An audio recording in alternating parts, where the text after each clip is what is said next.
Então, Pré, olha, eu você me espera um tô. minuto que eu preciso ir no banheiro. Ah, Enquanto isso, a minha mulher pilota o negócio aqui. Vem cá, então assuma aqui tá. no meu lugar.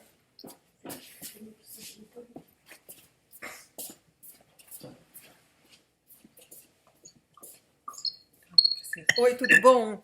Tudo Se bem? Como cair, você tá? eu tô bem, graças a Deus.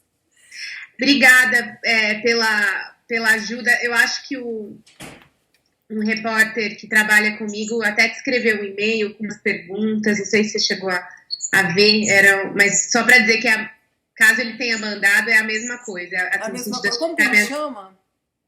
Eduardo Guirotto, eu acho. Eduardo Guilherme, tá. É, Tá bom. ele tá me ajudando, então ele até te mandou uma mensagem. Uhum.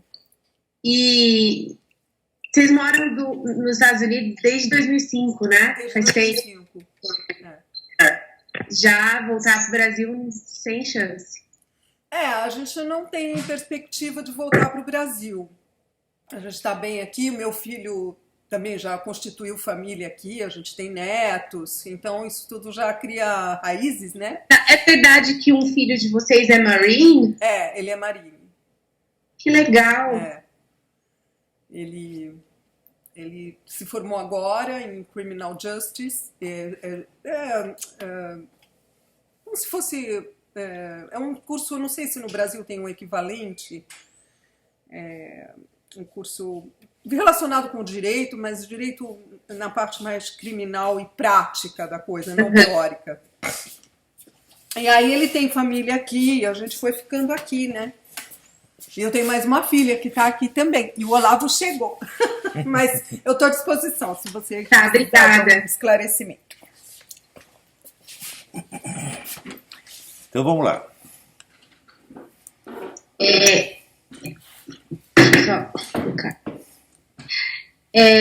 Então, nessa época, pelo que eu entendi, foi a partir do livro do Imbecil que o senhor passou a escrever ensaios. Para a mídia, sim, sim, sim. Então, existe uma vida jornalística pré-imbecil e pós-imbecil. Claro, tá certo, tá certo. Pós-imbecil o senhor passou a ser um ensaísta. Antes eu fazia só o trabalho miúdo de redação. Reportagem, copydesk, essa coisa toda. Né? Eu só passei a dar a minha opinião, minha ilustre opinião, depois dos 40 e tantos anos. Até lá eu poupei a humanidade. Eu poupei a humanidade de conhecer as minhas opiniões juvenis, que seriam imbecis como quaisquer outras. Mas antes, o senhor tinha era uma coisa que o senhor almejava, assim, fazer essa parte de opinião quando o senhor trabalhava em jornal? Não, Mas, não. Não atraía? Não. Olha, o que eu queria era o seguinte, eu queria conhecer as coisas, eu tinha muita vontade de conhecer, eu gostava de estudar as coisas. O que eu ia fazer com aquilo eu não tinha a menor ideia. Entendi. Quer dizer, eu não tinha uma perspectiva profissional na coisa, né? Apenas uma perspectiva, vamos dizer, cognitiva. Eu queria ser uma pessoa assim, que conhecesse, que tivesse um domínio intelectual das coisas, isso eu queria. Mas o que eu ia fazer exteriormente com isso, eu nem cheguei a pensar. Entendi. E aí, sua vida mudou depois desse livro, né? Nossa, mudou muito. E aí mudou em projeção e mudou financeiramente também? Porque seus cursos começaram a atrair mais gente? Sim, com certeza, isso aconteceu. Mas o que me mudou mais para mim foi quando nós mudamos para o Rio e eu fui conhecer os grandes intelectuais brasileiros, estavam todos no Rio. Porque a visão que eu tinha disso em São Paulo era assim, absolutamente catastrófica, era um deserto. Aquilo ali era um depósito de lixo. Mas no Rio ainda estavam vivos os representantes da grande época da literatura e do pensamento no Brasil. Não é isso? Que, claro que havia outros espalhados, por exemplo, no Nordeste ainda tinha, em Pernambuco tinha muita gente boa, né? Tinha o Ângelo Monteiro, tinha o César Leal, tinha o Ariano Suassuna, né? Ainda tinha, sempre houve um movimento literário no Nordeste. Havia também tipos, Alberto da Cunha Mello, né? Mas no Rio estava o Bruno Tolentino, estava o Herberto Salles, estava o o Carlos Heitor Coni, né? José Monteiro. O Josué Montelo, os grandes da grande época. Eles se reuniam em algum lugar, Não, assim, não, para não, tomar não. cerveja? Não, eu só conhecia, só os conhecia um por um. Mas, claro, em geral eram membros da Academia Brasileira, mas eu nunca os encontrei na academia, acho que eles também não se encontravam na academia. O Roberto Campos, eu convivi muito com o Roberto Campos na época, né? Uhum. E E era uma convivência, assim, de eventos literários, ou de, enfim. não, assim, de visitar na casa e conversar, trocar ideias, né? Ah, legal. Tinha algum tipo de, sei lá, dia que todos se reuniam na casa de alguém? Não, isso nunca. Era mais individual. Não, de vez em quando a gente encontrava, por exemplo, às vezes o Paulo Mercadante, outra figura importantíssima na minha vida foi o Paulo Mercadante, né? Que é um grande pensador brasileiro, grande escritor, né? Às vezes o Paulo Mercadante convidava para almoçar, daí já vinha uma outra vez. Vinha o Gerardo Melo Mourão, um dos maiores poetas da humanidade, estava no Rio, tive a oportunidade de conviver com ele. Sabe quem é o Gerardo Melo Mourão? É o cara do qual o Ezra Pound dizia: foi o sujeito que conseguiu fazer o que eu queria fazer. Sensacional. Sensacional, né? O Brasil tem essas coisas, tem o Gerardo, né? E outra coisa, eram tipos de uma época maravilhosa do Brasil. Você vê, o Gerardo, ele durante a guerra, ele tinha sido acusado de ser espião nazista. Nossa. E quem o prendeu foi o Paulo Mercadante, que era do Serviço Secreto da Aeronáutica. E na cadeia eles ficaram grandes amigos pro resto da vida. Tem dessas coisas. E no fim não era espião coisa nenhuma, então conversa agora. Agora, e aí você ficou no Rio até quando? Até ir para os Estados Unidos? Não, eu mudei para o Paraná. Não, a gente foi para Romênia. Que ano que... não, foi do Rio que nós fomos para a Romênia, daí... 99. Primeiro em 99 fui para a Romênia, fiquei um tempo lá. Romênia? Depois, quando voltei, fui para lá a convite do nosso... E texto seu, sim, falando da Romênia, eu vi. Né, eu vi. Foi a convite do nosso embaixador lá, que era o ex-ministro da Cultura, Jerônimo Moscardo. Lá eu fiz muita conferência, conheci muita gente boa. A Romênia é um país de uma efervescência intelectual fora do comum. Né? Conheci alguns gênios lá, gente de primeiríssima ordem. Né? Também no Rio conheci o Antônio Olinto. Né? Antônio Olinto é um escritor brasileiro que tem livros traduzidos em 38 idiomas, uma coisa absurda. Um tremendo escritor. Né? É muita gente boa. E aí no Paraná também o senhor manteve suas colunas, seus artigos, e morando no Paraná? No Paraná, é o seguinte, eu me dediquei mais intensamente ao ensino, porque foi onde eu encontrei, na época, os melhores estudantes. Entendi. Isso me deu um estímulo tremendo.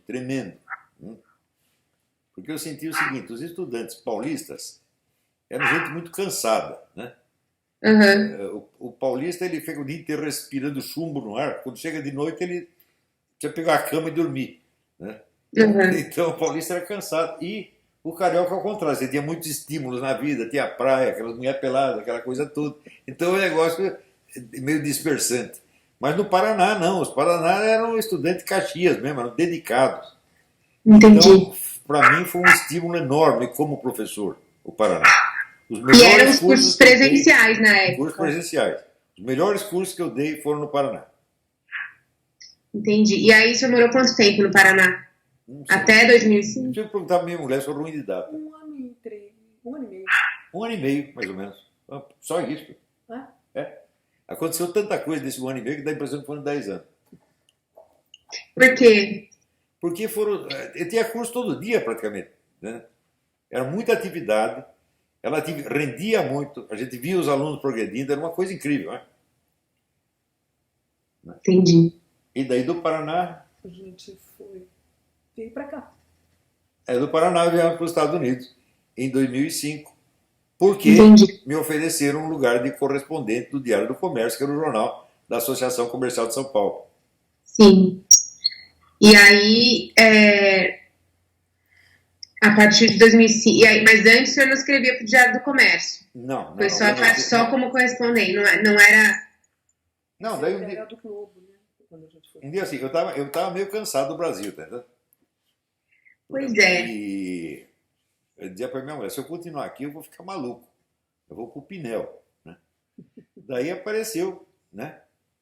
Alguém rezou, né? Minha mulher rezou e apareceu o convite para trabalhar para o Diário do Comércio aqui nos Estados Unidos.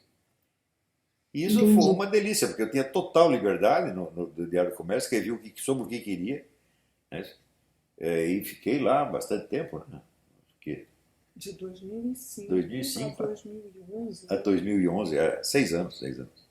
O Ah, é conjunto do bastante. que eu escrevi lá está 2011, na 7 coleção Cartas de um Terráqueo ao Planeta Brasil, em 8 volumes.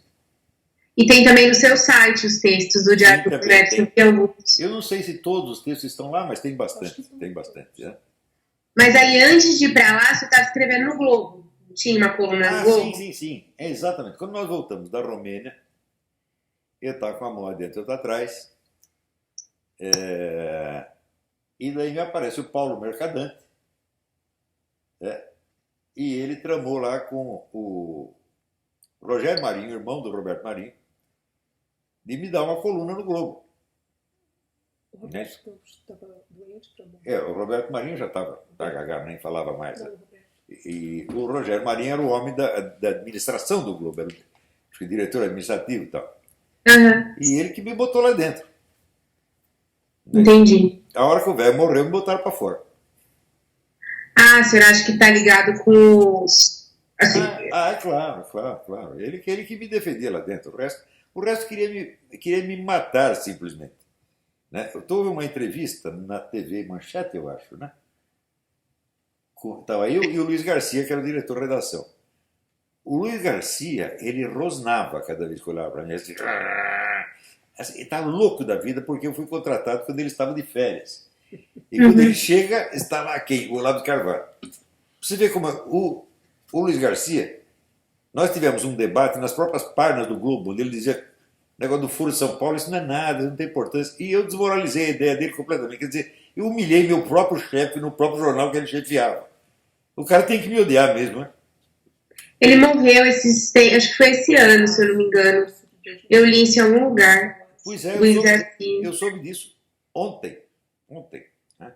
Que Deus o tenha. E perdoe todas as mentiras que ele contou.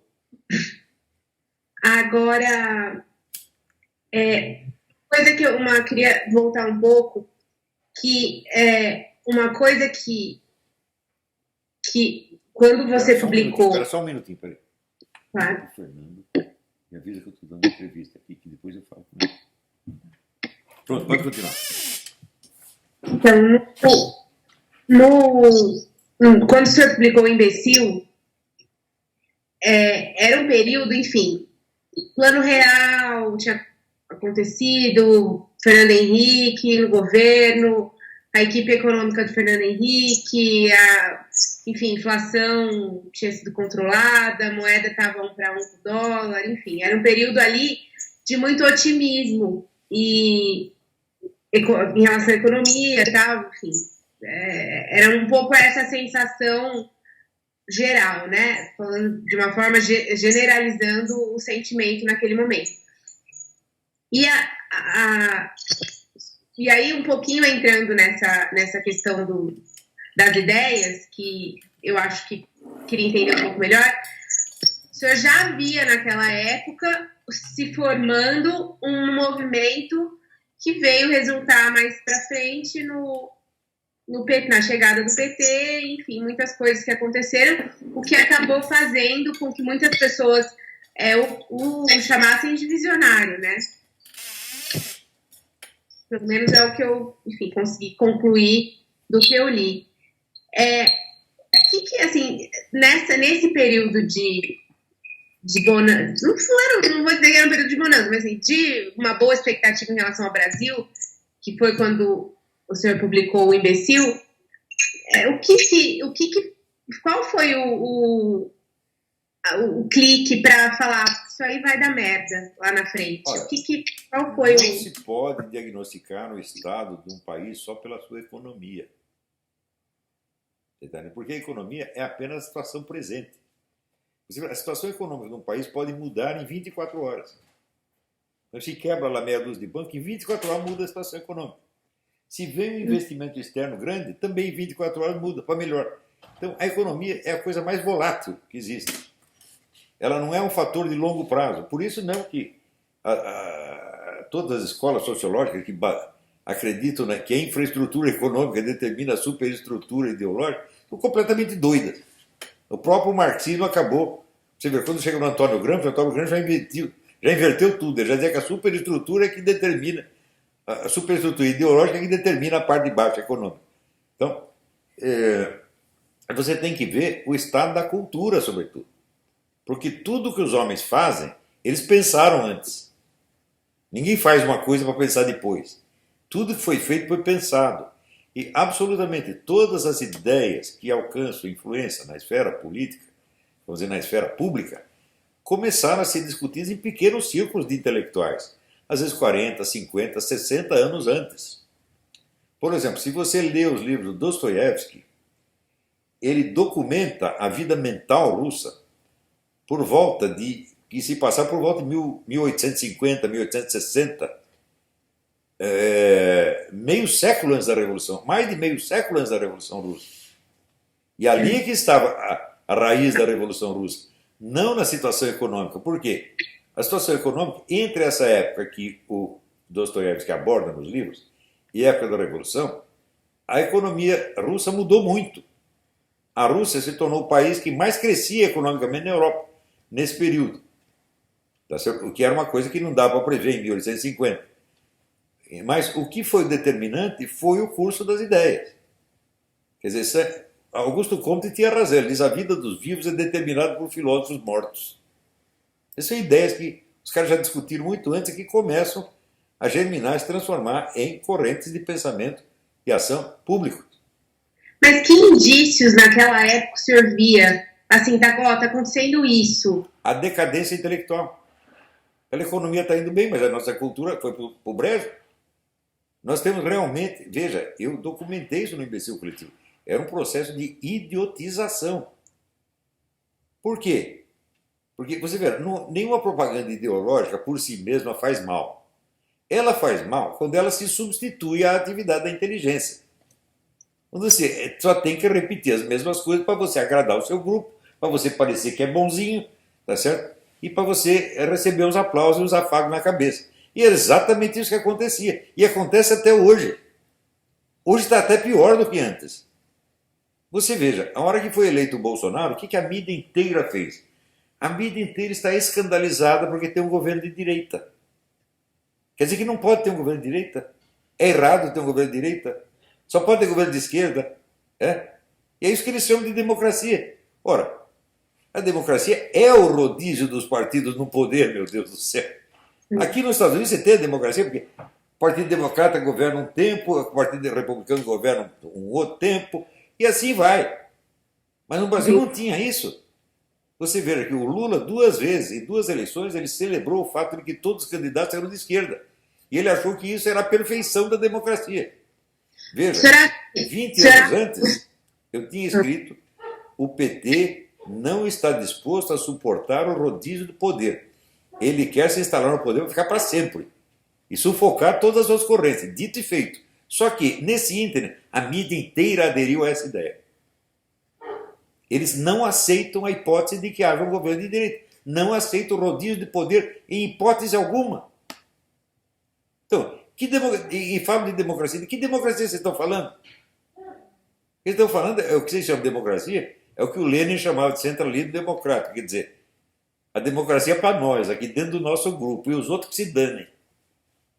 Agora, o senhor acha que naquela época o senhor via... Porque tem uma coisa que alguns cientistas políticos falam, eles não falam cientista político porque nem eles gostam, eles falam sociólogos, né?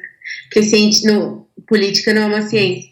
Mas uma coisa que eles dizem é que o eleitor do PT não é necessariamente um eleitor de esquerda, um eleitor marxista. Ele é um eleitor que eles muitas vezes chamam de ignorante racional, que é ele vê, enfim, na hora de votar ele enxerga o candidato que vai ser melhor para ele, para o bolso dele, etc. e tal. mas que não é um eleitor que necessariamente tenha, enfim, qualquer raiz ideológica ou etc. Eu queria saber se o senhor concorda com isso. Certíssimo. O pessoal votava. Por que eles votam? Porque, olha, todas as pesquisas mostravam que o povo brasileiro é acentuadamente conservador cristão. Então, mas por que eles votavam no candidato de esquerda? É simples. Só tinha candidato de esquerda, porque tem que votar em um deles. Então, eles escolhiam aquele que tivesse mais simpatia no momento. Mas aí você não acha que o fato... E o Brasil é um país conservador, enfim, é um país conservador, assim, continua sendo, era naquela época, continua sendo hoje. Não sei se houve uma esquerdização de fato do Brasil nesse período. Houve uma esquerdização da mídia e das universidades e do show business, e só. O resto do país não foi afetado por isso. Tanto que, veja, 20 anos atrás eu disse o seguinte: o primeiro candidato que aparecer com um discurso conservador ganha. Porque o povo brasileiro vai se sentir representado por ele. Bolsonaro fez isso. Agora, veja, nós num país de maioria conservadora, nós não temos nenhum partido conservador, nenhum jornal diário conservador, nenhuma revista semanal conservadora, nenhuma estação de rádio conservadora, nenhuma universidade conservadora. Ou seja, a maioria não tem representação. E os cínicos, como o seu Petri, chamam isso de democracia. Se a maioria não tem representação, não há democracia. Há uma oligarquia. E essa oligarquia beneficia políticos e intelectuais de esquerda, que dividem entre si o botim, dividem o dinheiro do governo e o dinheiro dos grandes patrocínios, inclusive privados. E eles estão perdendo a boquinha e estão aterrorizados. E já anunciam todos os crimes que eles imaginam que o Bolsonaro vai cometer. Eles o acusam de crimes futuros. São loucos, mentirosos. Mas naquela época, então, o senhor enxergava essa esquerdização generalizada. Mas o senhor, naquela época, enxergava essa esquerdização que o senhor disse em determinados setores, e não no Brasil. O problema não era a esquerdização. O problema era a exclusão das alternativas. Ah, entendi. E por isso que eu chamei o imbecil coletivo, porque eles se persuadem uns aos outros e nunca são confrontados. Nunca tem que enfrentar um adversário. Tanto que a primeira vez que vinha enfrentar a mim, levava uma surra do tamanho do bolo e saiu tudo chorando. O senhor sofreu isso na pele? O quê? De ter a sua opinião excluída por ela ser diferente? Nossa Senhora! Eu perdi todos os meus empregos da mídia. Eu estou 100% excluído da mídia brasileira. Agora que, né, parece que eu nomeei os ministros, indiquei os ministros, agora estão querendo me ouvir. Mas sabe o que eles fazem? Vem, me ouvem, daí escreve uma introdução, assim, o pseudofilósofo, o astrólogo, assim. Quer dizer, uns analfabetos ignorantes empinando o narizinho para um sujeito que é aplaudido pelos maiores intelectuais do Brasil e do mundo. Como é que pode uma coisa dessa? Mas o senhor chegou a perder de fato emprego. Você falou do Globo, mas nos outros lugares também, o senhor acha que pelo fato de pensar diferente da redação? 0 Hora. Eu perdi o emprego na 0 Hora por causa de um artigo que eu escrevi dando ciência de uma ONG que haviam fundado lá em Porto Alegre. Eles fundaram a ONG, pegaram o dinheiro do governo, deram dinheiro para a filha do Lula comprar um apartamento e fecharam a ONG. Eu contei essa história. No dia seguinte eu estava na rua. O Globo, assim, também, os caras quiseram me colocar para fora do Globo desde o primeiro dia. Na época também foi a mesma coisa, tá certo? Tinha discussão lá com o Paulo Moreira Leite, que chamava de Paulo Moleira, né? Esse também, na hora que ele assumiu a direção da revista, ele queria me pôr para fora desde o primeiro dia. Então, e assim, boicotando, cortando pedaço, sacaneando, de pouquinho. Né? Até que acabaram todos os empregos na mídia para mim. Mas isso foi pós o imbecil, não foi antes do imbecil? Não, pós-imbecil, claro. Antes do imbecil isso não acontecia? Não, porque antes eu não escrevia coisa que tivesse relevância nem cultural, nem política. Eu era apenas um repórter, como qualquer repórter freelance ou copydesk freelance. Eu não dava a minha opinião. Como eu disse, eu poupei a humanidade de conhecer as minhas opiniões juvenis. Entendi. E aí surgiu o convite para os Estados Unidos, você foi para os Estados Unidos e teve essa...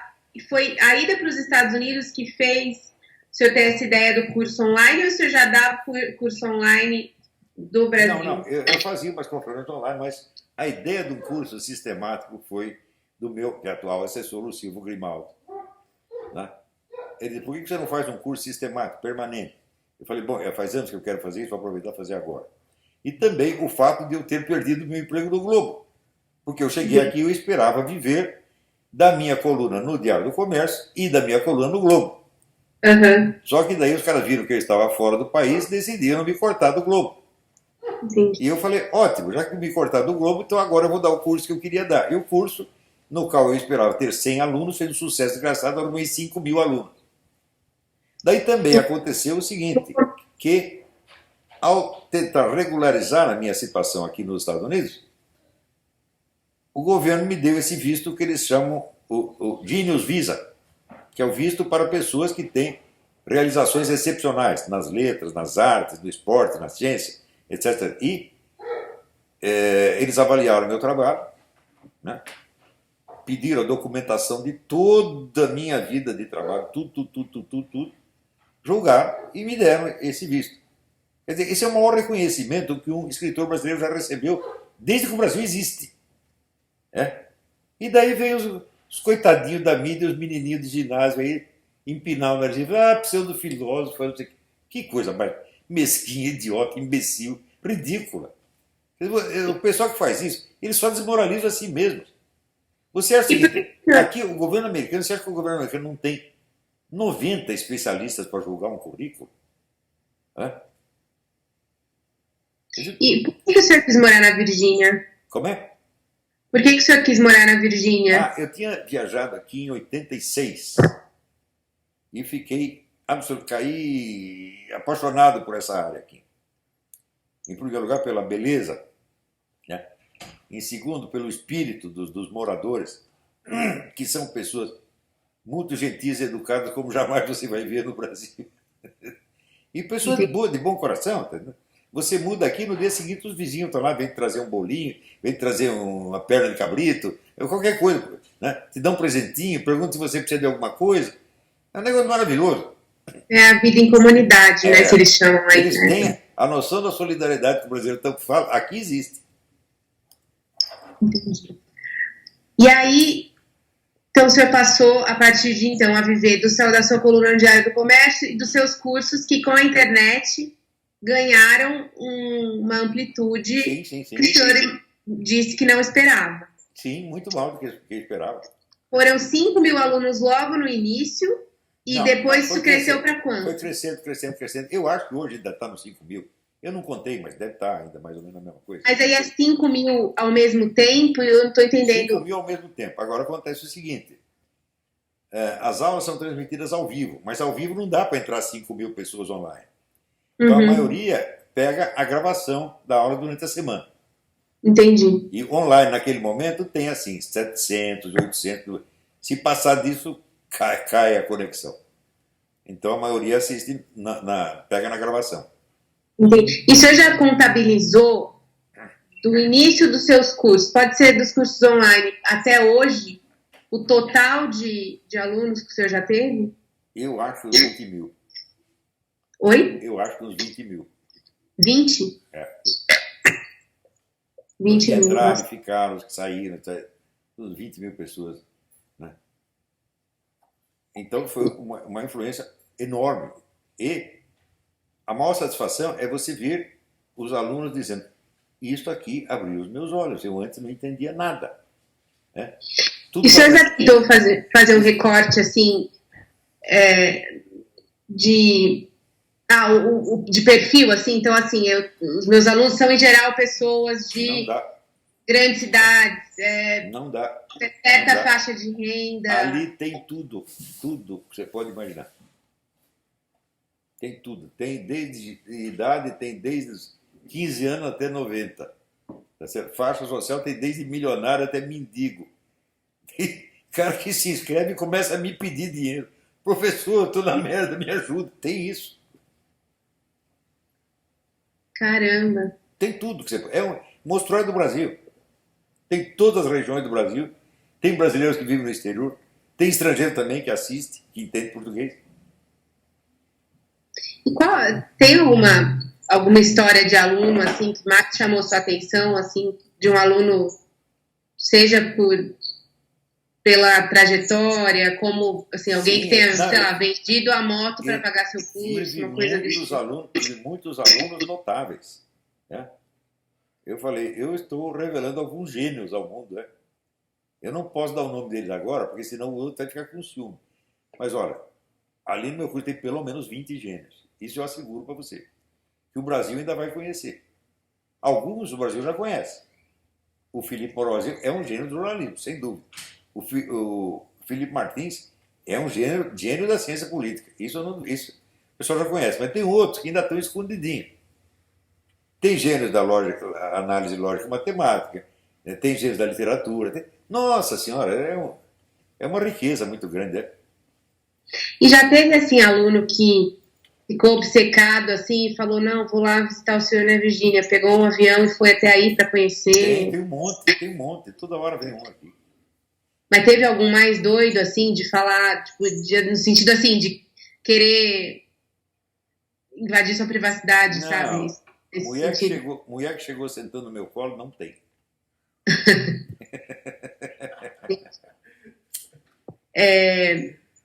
Agora, quando que o Eduardo Bolsonaro foi seu aluno? Sim. Foi só ele que foi seu aluno ou o Carlos e o Flávio também foram seus alunos? Na verdade, não sei, mas eu acho que um se inscreve e deixa o outro assistir aula junto com ele. Porque a gente tem uma apuração que diz que o Bolsonaro, Jair, quando sugeriu ao filho dele que se candidatasse a deputado, ao Eduardo, deu um livro seu para ele. Apesar de o Bolsonaro não ser um ex-aluno seu ou seu leitor, ele deu um livro para o Eduardo. A melhor coisa que um pai pode fazer para o seu filho, dar um exemplar do mínimo para ele. E aí, só que eu não sei, aí eu fiquei pensando, né? Eu falei, será que o Bolsonaro deu o livro porque os outros filhos também fizeram curso? Enfim, eu fiquei aí, por isso que eu perguntei. Eu não sei por que ele fez isso, eu sei que ele leu o livro, ficou muito impressionado e deu o livro para o Eduardo.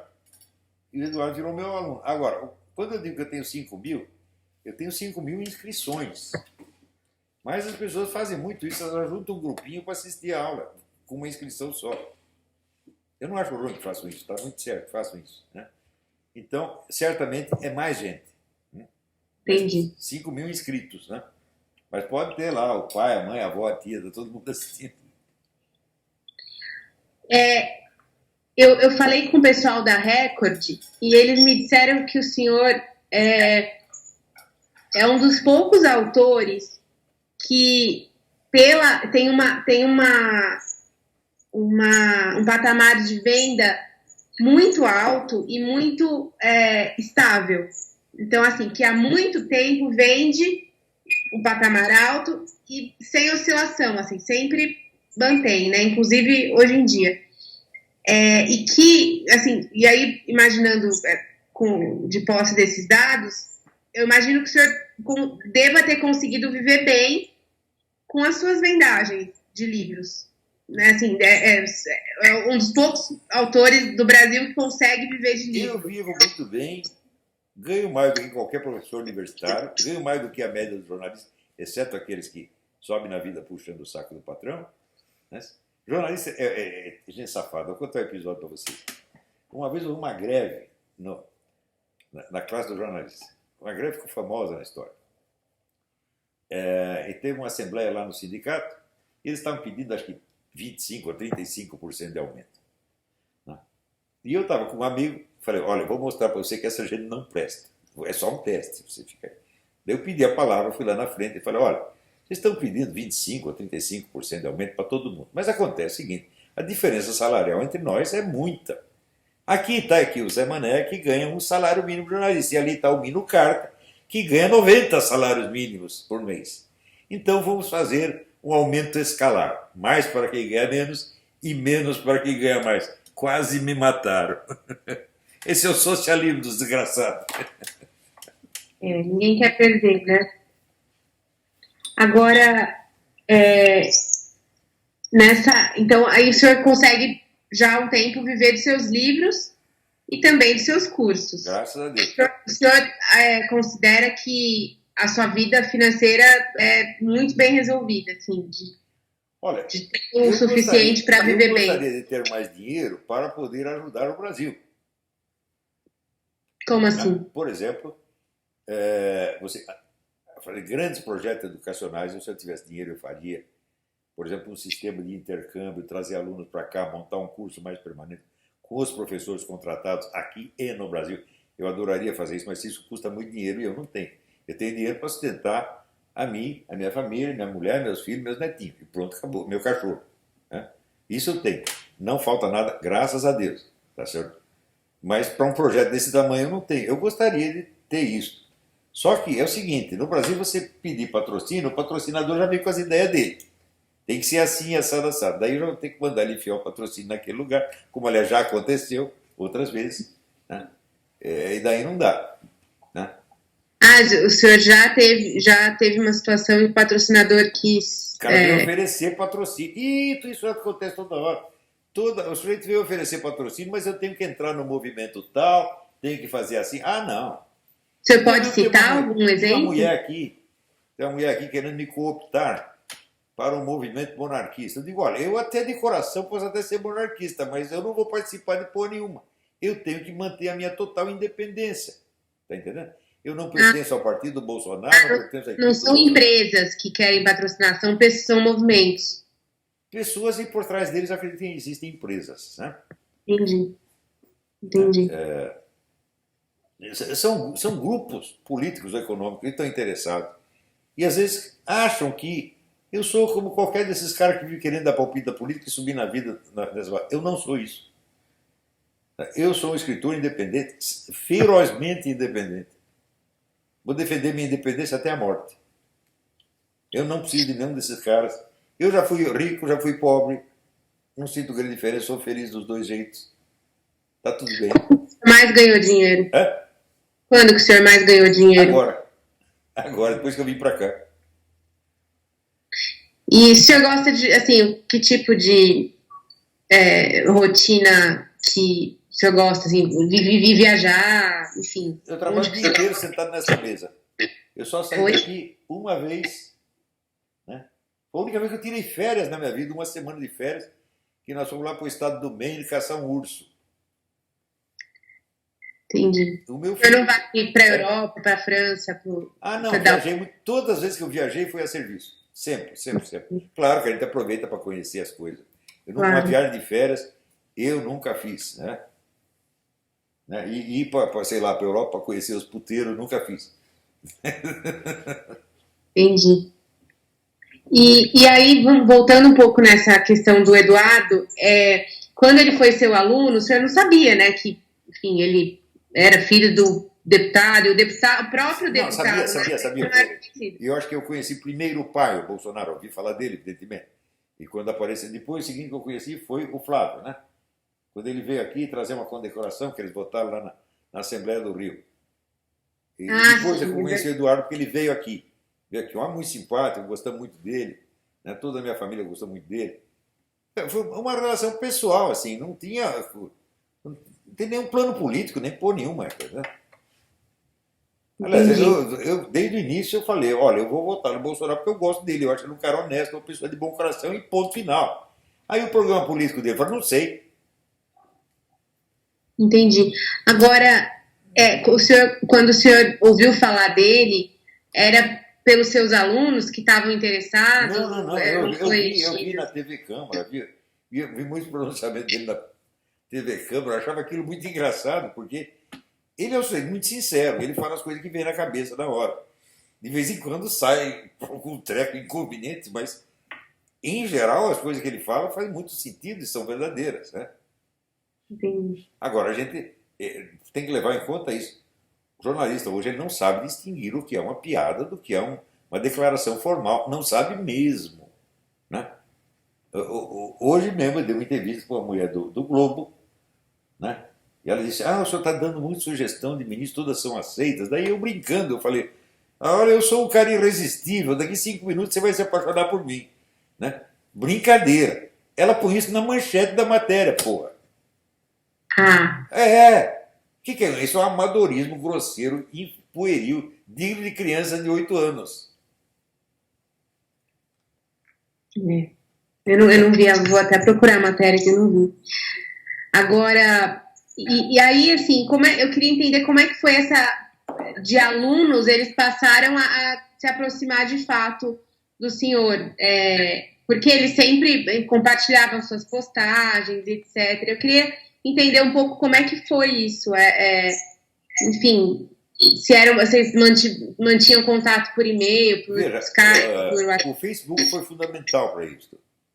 Eu sempre usei o Facebook como uma espécie de diário. Uhum. Inclusive tem aqui uma amiga minha, a Estela Caymmi, ela está coletando os meus posts do Facebook e montando um diário meu, que já são 3 volumes de 1000 páginas cada um, dos maiores diários da história da humanidade. Né? Eu estou concorrendo aqui com a Henri Frédéric Amiel, o autor suíço, tem aquele dicionário em 12 volumes. Falei, daqui a pouco eu ganhei do Amiel. Né? Então, vamos coletar tudo e publicar com o diário, pelo menos publicação póstuma, depois de eu morrer, os caras publicam. Então, isso aí dá para os alunos um exemplo daquilo que eu sempre digo. Você só aprende filosofia quando você tem um filósofo filosofando na sua frente. Uhum. E eu uso o Facebook para complementar com o comentário do dia a dia aquilo que eu disse na aula. Então, na aula é o lado mais conceitual, mais profundo, etc, etc. E a gente exemplifica aquilo com alguns palpites que vai dando sobre o acontecimento do dia a dia. Não sobre a vida em geral, sobre impressões que eu tenho das coisas. Mas é evidente que ninguém vai conhecer o pensamento do Olavo de Carvalho só pelo Facebook, ou só pelos artigos. Não. Tem que ler os meus artigos, os meus livros. Né? E, veja, um jornal português, outro dia, escreveu o seguinte: a obra maior deste filósofo é o curso online de filosofia, que já está com 440 aulas. Falei, o português entendeu isso, no Brasil ninguém entende. 440 aulas. 400 e tantas aulas. Né? Que dá, vai dizer, se você somar, isso aí dá 50 mil páginas da inscrição. Então eu falo, bom, um cara que publicou 17 livros e tem mais 50 mil páginas de transcrições, bom, é um pensador de uma certa envergadura. As pessoas têm que conhecer isso, em vez de achar que vai conhecer o cara só pelo carimbo, assim, ele é conservador, ele é da direita. Eu digo, meu Deus do céu, mas se fosse apenas para expressar o ponto de vista da direita, não precisa de um filósofo. Qualquer cabo eleitoral expressa. Agora, o meu pensamento é uma coisa diferenciada, altamente individualizada, né? Não tem nada a ver com corrente política nenhuma. Mas absolutamente nada a ver, porque vai tão além ali tem toda uma teoria da história, quem é o sujeito agente da história, né? O que é? Tem a teoria do poder, quais são as várias modalidades de poder, tem toda uma teoria da ação humana, né? Que eu, partindo do von Mises, eu levei aquilo muito adiante. Tem muita coisa ali, pô. Tem toda uma psicologia, né? A psicologia evolutiva do ser humano, as camadas evolutivas que vai acontecer, tem muita coisa. Tem toda uma teoria do conhecimento. É um universo filosófico inteiro. Agora, o sujeito preparado, culto, ele lê isso, ele percebe. Agora, chega um jornalistinha, aí, sei lá, formado na Universidade de Vila-Nhocunyã, não vai entender isso aí, pô. Então começa a dar palpite bobo. Por quê? Porque o personagem observado é grande demais para o horizonte dele. Então ele tem que rebaixar, tem que diminuir para fingir que ele está na mesma altura. Tudo que a grande mídia tem escrito de mim é nessa base. Tudo, 100%. Então eu comparo, por exemplo, tem um vídeo que tem uma entrevista com o professor Wolfgang Schmidt. Sabe quem é Wolfgang Schmidt? Não Foi sei. um físico que conseguiu resolver o problema do reingresso das naves espaciais na atmosfera terrestre. Porque mandava foguete, quando voltava, pegava fogo. Ele, trabalhando para a NASA, ele conseguiu resolver esse problema. Então, é um dos grandes físicos do universo, meu Deus do céu. Né? Bom, esse cara lê a minha obra com o maior respeito. Né? E daí eu vou ver, bom, agora vamos ver o que o André Petri diz. Pô, tá brincando comigo? Não Mas dá. o André Petri acho que nunca escreveu sobre o senhor. Espero que jamais o faça. Não, ele nunca escreveu sobre o Eu estou senhor. dando exemplo. Quando eu falo André Petri, não estou referindo a indivíduo, mas a um tipo. Quer dizer, o tipo do chefe de redação brasileiro, que é o Mino Carta, né? o Luiz Garcia, essa gente, né?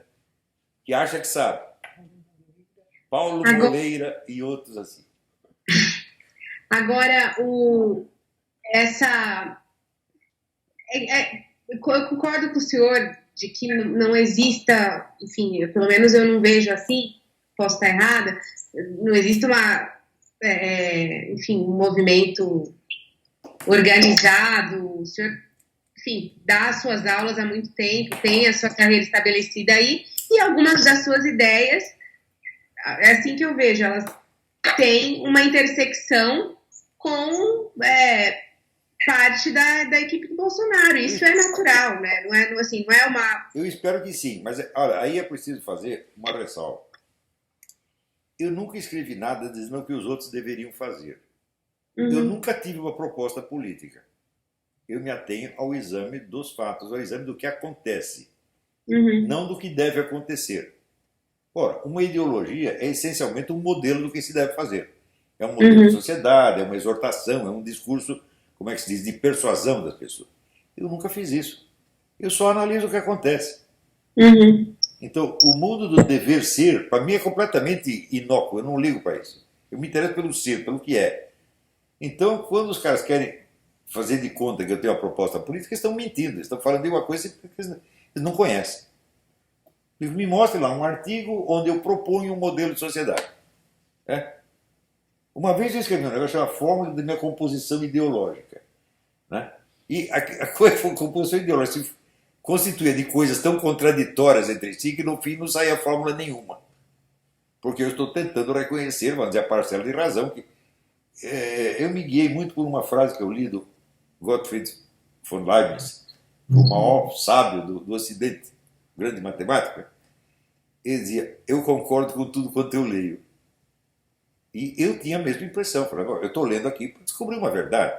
Se tiver um pingo de verdade aqui, eu vou ter que reconhecer. Agora, você lê só para arranhetar, só para discordar, e isso é coisa de pentelho. Entendeu? Então, a gente reconhece a parcela de verdade, né? Em tudo que a gente lê. Agora, daí vem aí um merdinha, esse cara ele é fascista. O cara não sabe o que é fascismo, meu Deus do céu. Não tem a menor ideia, é chute. Olha, eu tive um debate com um fascista de verdade, que é o professor Duguin. Eu sei o que é um fascista porque eu vi um. Esses caras não sabem, eles chutam.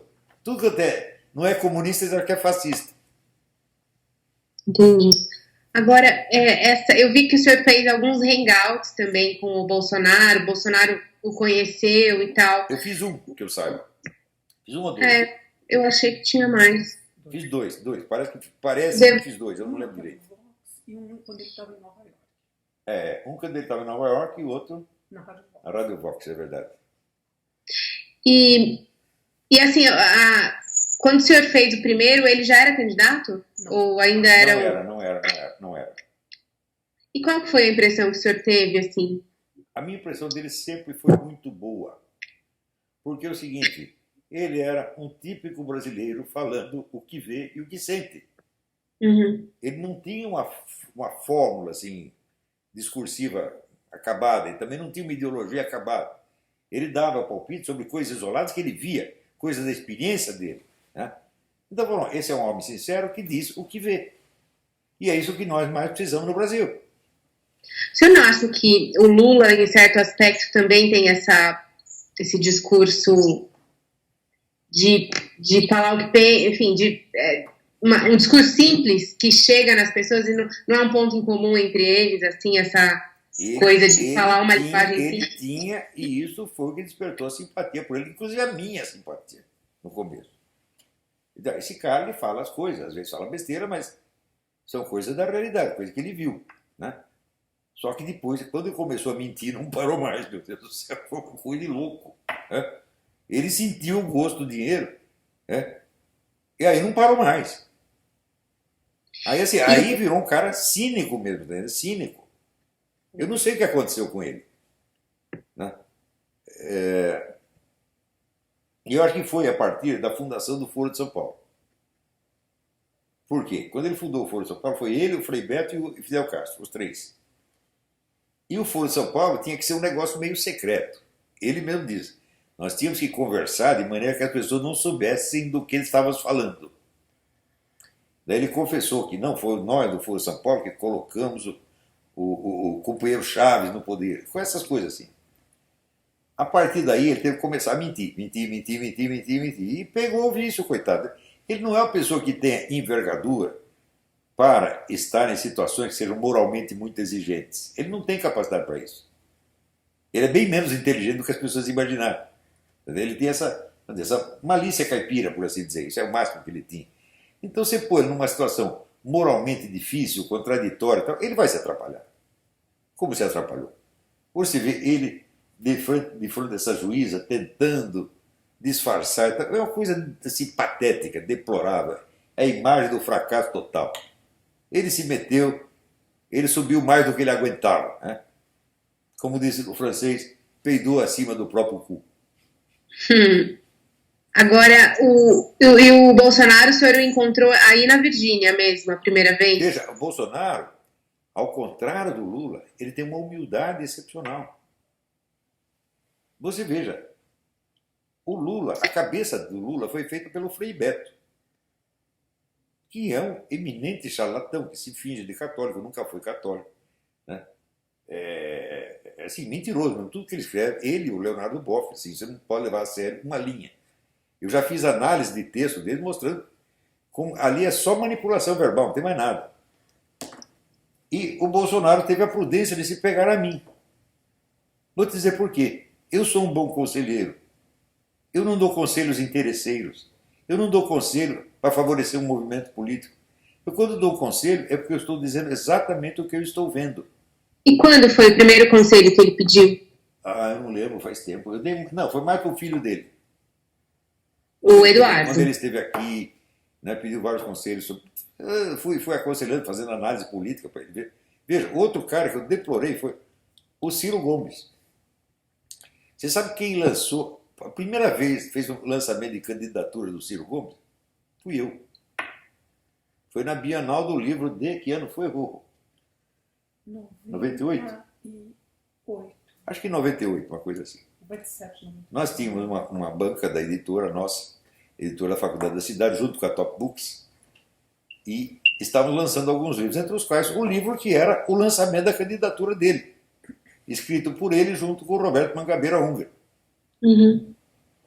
E o Ciro se pegou o Roberto Mangabeira Unger para ser o seu conselheiro político. O que deu a candidatura, a carreira do Ciro Gomes? Foi pro buraco. Né? Ele podia ter pedido, se tivesse pedido conselho para mim, ele seria presidente da República. Porque eu sou sincero e não sou louco. Mas o Mangabeira pode ser sincero, mas que ele é biruta Você já o encontrou aí nos Estados Unidos? Quem? O Mangabeira mora aí também, né? Não, nunca estive com ele. Nunca estive com ele. Mas olha, quando eu li o livro dele, Conhecimento e Política, eu fiquei muito impressionado.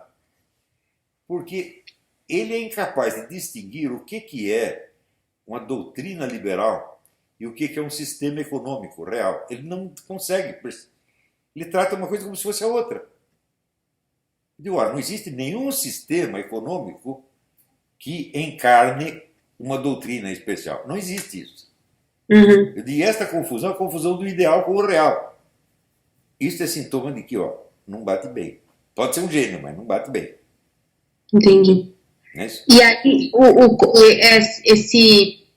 o Eduardo começou a pedir conselhos para o senhor, mas naquela época em que ele estava começando na política, e não agora, perto da eleição, ou foi agora? Sim. Às vezes pedia para analisar uma coisa ou outra, analisava isso.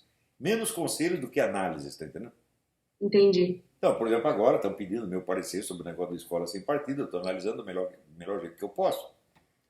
A escola sem partido, ele está baseado, vamos dizer, num intuito que me parece muito bom, muito nobre, mas está com a estratégia completamente errada. Porque você não pode vencer uma guerra cultural com um projeto de lei. A guerra cultural tem que ser vencida no campo cultural. Para isso, você tem que formar intelectuais, coisa que eu estou fazendo, eles não.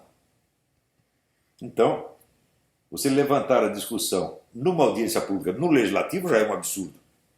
A discussão tinha que ser na esfera cultural, tem que ser através de livros, de artigos de jornal, de cursos e conferências, ou seja, ser uma guerra cultural entre intelectuais. Se fizesse isso, já teria um ganho de tempo. Por quê? Porque essa intelectualidade comunista é tudo um bando de ignorante. Você vê, hoje o Cristóvão Buarque, oh meu Deus do céu, deu uma entrevista dizendo: os soviéticos e nazistas tentaram uma escola sem partido e deu errado. Eu digo, o quê? Isso quer dizer que nas escolas soviéticas o ensino não tinha partido? Não era a doutrina do Partido Comunista que era impingida a todos? E na Alemanha nazista não era a doutrina do Partido Nazista que era impedida? Que caralho de escola sem partido esse homem está falando? Isso é um ignorante. Né? Aliás, é um coitado, sempre de dó desse cara. Né?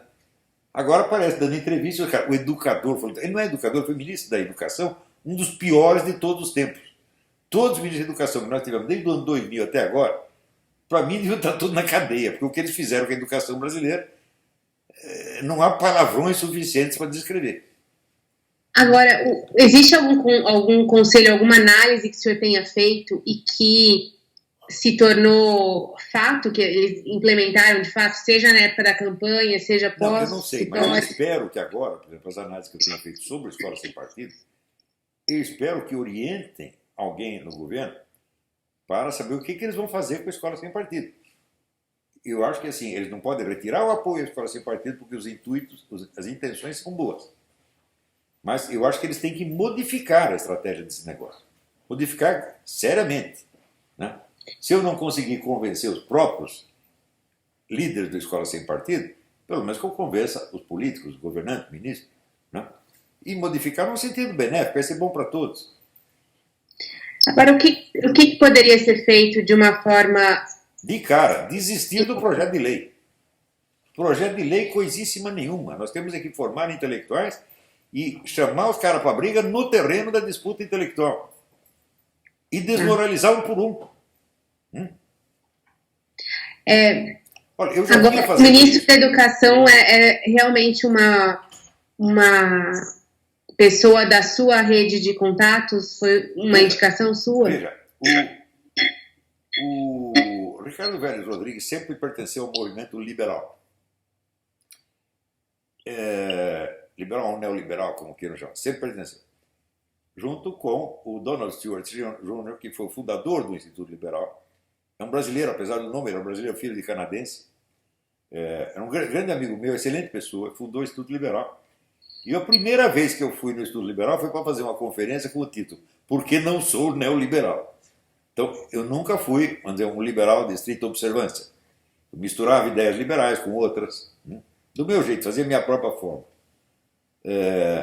E o Ricardo Vélez sempre foi, vamos dizer, mais comprometido com a linha liberal propriamente dita. Isso quer dizer o seguinte, que eu não concordo com tudo que ele pensa, né? Mas eu acho que é um cara altamente qualificado, tenho certeza de que ele vai fazer uma administração honesta, de que ele vai colocar sempre os interesses da nação e do Estado brasileiro acima, inclusive das suas próprias ideias. Tenho certeza que ele vai fazer isso. Por quê? Porque é um homem honesto. Eu prefiro um homem honesto com a ideia errada do que o bandido com a ideia certa, tá entendendo? Mas ele... vocês tinham uma relação próxima, assim, de se corresponder? Ou... Não, nós nos encontrávamos apenas. Eu lia muita coisa que ele escrevia, né? Vi a participação dele no Instituto Liberal, e praticamente nós só nos encontrávamos no congresso, ou no Fórum da Liberdade, no Rio Grande do Sul, ou em encontros do Instituto Liberal. Nada assim muito muito íntimo, assim, constante. Isso não teve. Mas eu não Entendi. tenho com ninguém, hein? Eu tenho convivência aí, eu só tenho com a minha família e meu cachorro, olha lá. E, mas foi, o senhor sugeriu o nome dele, ou não? Sugeri, Sugeriu, né? sugeri. E aí, como é que é? Porque assim, eles lançaram 2 nomes antes, né? E daí, depois que o Ricardo Ora, foi houve um zum zum de que estavam escolhendo um cidadão o ligado à Mozart, Fundação depois Ayrton Senna, a qual está ligada ao movimento globalista e ao Jorge Soros. Eu falei, se entrar um cara desse no governo, então está tudo acabado. Isso aí vai cair como um castelo de cartas.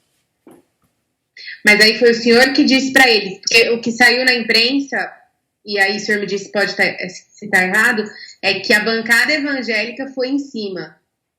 O senhor acha que não foi muito bem Acharam isso? contra a nomeação. O Mozart. Ah, se fizeram isso, fizeram muito bem. Eu não sabia disso, estou sabendo agora. Obrigado aí, turma evangélica. Mas aí o senhor falou pessoalmente com a equipe deles que ele era um nome inadequado, na sua opinião. Não falei nenhuma palavra contra ele, estou falando agora. Ah, entendi. Não disse nada contra o cara, só falei a favor do Ricardo Vélez. Ah, entendi. Você vê, eu não gosto de dar palpite nesses negócios.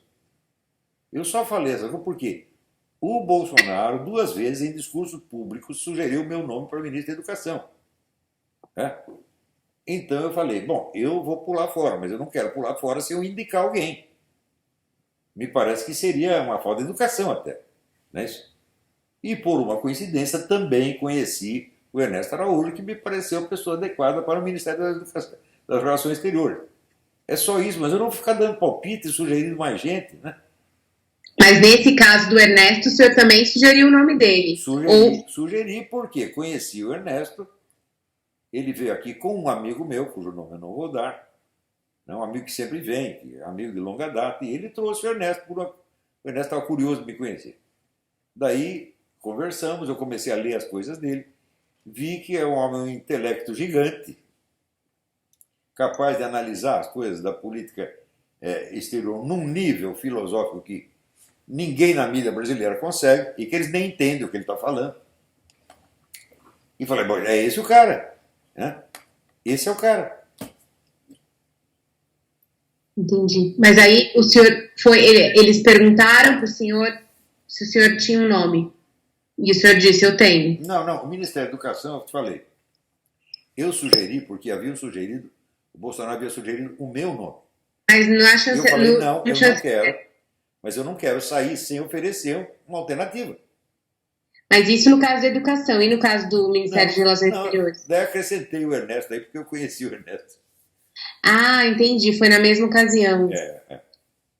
Ah, entendi. E o senhor sugeriu mais algum outro nome? Eu já tinha na cabeça antes, porque quando o Bolsonaro falou, ele disse isso em público. Nós vamos chamar o Olavo de Carvalho para ser nosso ministro da Educação. Quando eu ouvi isso, eu falei, não, eu não quero. Mas já comecei a pensar um substituto imediatamente. E daí me ocorreu, né, o Ricardo Vélez. Que além disso, nós temos um dever de gratidão com ele, porque ele é um colombiano que estudou mais o pensamento político brasileiro do que qualquer brasileiro. Entendi. Eu realmente não conhecia. Não, ele é um gigante, intelectualmente um gigante. Não é um Zé Mané. Nenhum dos dois é um Zé Mané. Zé Mané sou eu. Que isso, professor. Agora, se o senhor fosse designado para um cargo, como, por exemplo, uma embaixada, o senhor acha que... Não, seria interessante. Assim, de brincadeira, o único cargo que eu aceitaria é o de embaixador. Aceitaria, não quer dizer que eu aceito. E não quer dizer que eu estou me oferecendo para isso. E não quer dizer que eu gostaria de ser embaixador. Eu odiaria ser embaixador. Você imagina, eu entrar em embaixada, não posso nem fumar o meu cachimbo lá, porra. Né? Isso é uma pentelhação, uma encheção de saco. Eu não quero nada disso. Imagina um escritor ter que ficar durante não sei quantos anos, tá certo? Despachando diariamente com assuntos administrativos, é de enlouquecer um cara. Né? Eu não quero isso. Mas eu disse, eu aceitaria pelo bem do Brasil, porque o Brasil precisa de dinheiro. Hã? E eu tenho certeza que eu convenceria o Trump a botar dinheiro no Brasil. Aliás, depois eu vi, nem preciso convencer porque ele já está convencido. Uhum, entendi. E hoje, assim, como que é a sua interlocução, assim, com o governo? O senhor fala direto, todo dia? Enfim, Nunca. Não falo nunca. nunca? Assim, Não. com o governo, digo, não é governo ainda, né? Mas com a equipe do Nada, presidente. nada. De vez em quando, né? Um sujeito que nem é da equipe, mas está ligado à equipe, me telefona para pedir uma análise sobre alguma coisa. Não vou dizer o nome dele. Mas é o meu aluno. Eu estou instruindo um aluno. Não é o Felipe? Hã? Não é o Felipe? Não sei. Pergunta para a mãe dele. Então, Agora, o senhor conheceu o Paulo Guedes da época que o senhor morou no Rio? conheci e fiquei muitíssimo, isso foi mais de 20 anos atrás, fiquei muitíssimo impressionado com ele. Né? No Brasil todo mundo é economista. E, de fato, eu conheci dois economistas de verdade, o Roberto Campos e ele. O resto, para mim, parecia tudo palpiteiro. Né? O senhor conheceu ele em que situação, assim, que ocasião? Não. Foi alguém, uma pessoa conhecida minha, que estava indo para visitá-lo e me encontrou casualmente e disse, vamos lá, você quer conhecer o fulano? Eu nem sabia que era Paulo Guedes. Fui lá no escritório dele e tivemos uma longa conversa. Eu fico muito impressionado com os conhecimentos do homem. E também me parecia uma pessoa humilde. Não era metido, não era aparecido. Falei, pô, a gente é assim que a gente precisa. Nós precisamos de pessoas sinceras.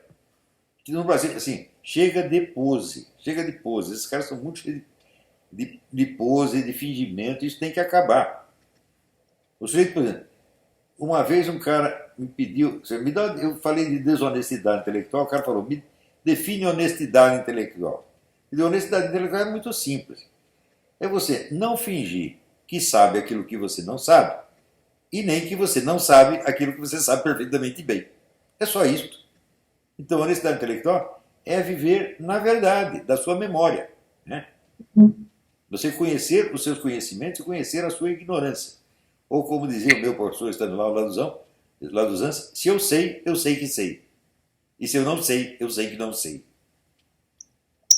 Agora, o senhor pensa em voltar para o Brasil, professor? Não. Dá preguiça. Eu já montei uma vida aqui. Você vê o tamanho da biblioteca que eu montei aqui, só para transportar esse negócio aqui é um osso. Né? E também estou muito feliz aqui na Virgínia, né?